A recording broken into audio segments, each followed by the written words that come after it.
Lalli, það ert að styðja þig upp hérna inn í klefa til þess að koma í þetta viðtal. Hvernig er skorkurinn? Já, hann er bara frábær sko, ég er bara þykjast, bara ekkert öðruvísi.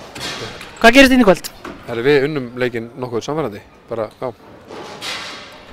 Hvað var það til þess að þið unnuð leikinn nokkuð samverðandi? Ég held að það hef bara verið hérna,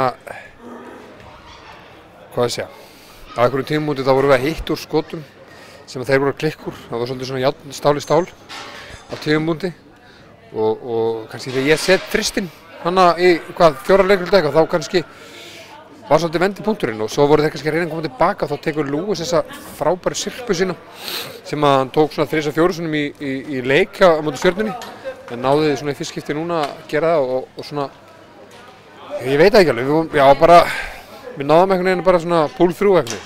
Þannig að sko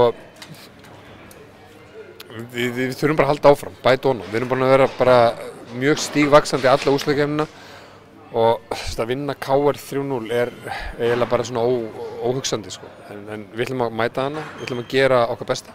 Við ætlum að reyna að bæta okkar leik til hins betra og ef við gerum það þá eigum við góðan séns. Og hérna svo sjáum við bara hvað setur. Ég ætla ekki að hugsa það fyrir bara morgun. Takk fyrir þetta.